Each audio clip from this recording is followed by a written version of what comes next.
वृत्त का जो पार्ट है उसका सबसे लास्ट सवाल है, सिद्ध कीजिए कि चक्रीय समांतर चतुर्भुज आयत है।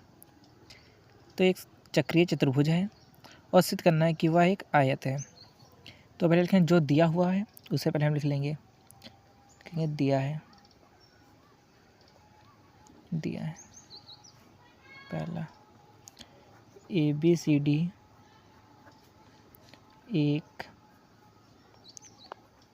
चक्रीय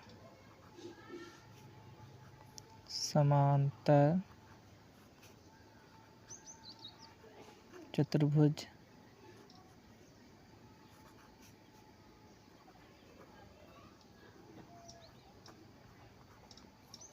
है। हमें बस इतना ही दिया है कि ABCD एक चक्रीय चतुर्भुज है, और हमें सिद्ध क्या करना है ये भी देख लेते हैं। सिद्ध करना है पहला पॉइंट, ABCD एक आयत है। ये क्या है? आयत है। ये हमें सिद्ध करना है। ABCD दिया है, ये चक्रीय समांतर चतुर्भुज है, और सिद्ध करना है ये एक आयत है। तो पहले लिखेंगे चूँकि ABCD एक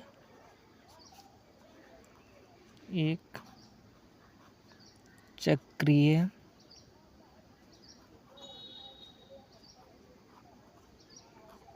चतुर्भुज है। चक्रीय चतुर्भुज है। तो चक्रीय चतुर्भुज, तो इसमें एक प्रमेय होती है कि चक्रीय चतुर्भुज के सम्मुख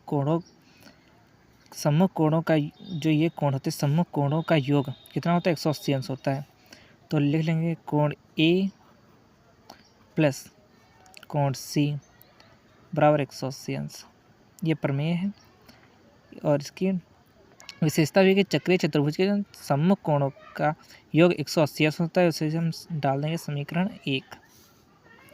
चूँकि ABCD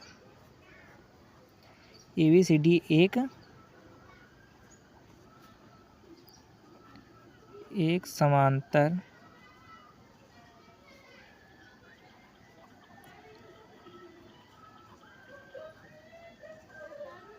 चतुर्भुज है।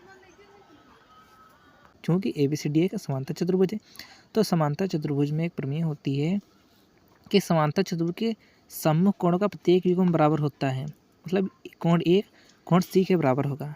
तो लिख लेंगे कोण A बराबर कोण C के।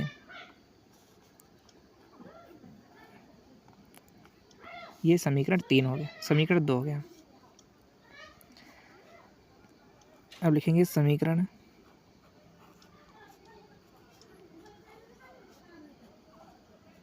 1 व 2 से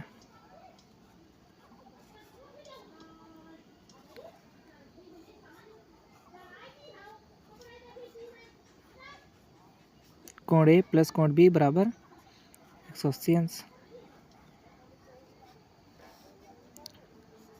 कोण A प्लस कोण B की जगह पर कोण B नहीं लिखेंगे, कोण क्या लिखेंगे? नहीं, कोण C यहाँ पर है, B गलती से आ गया। कोण A प्लस कोण C बराबर 180 अंश, और कोण A प्लस, अब देखिए यहाँ पर देखिए कोण A कोण C के बराबर है, कोण C कोण A के बराबर, तो कोण C की जगह हम कोण A को लिख सकते हैं। तो प्लस कोण A बराबर 180 अंश। तो कोण A और कोण A को जोड़ लेंगे तो कितना है? 2 कोण A बराबर 180 अंश। कोण A बराबर 180 अंश बटे 2, 2 एकम 2, और ये 90 डिग्री। तो कोण A बराबर 90 डिग्री है। ये आ गया है। तो लिखेंगे इसी प्रकार कोण B 90 डिग्री, कोण C 90 डिग्री, कोण D 90 डिग्री होगा।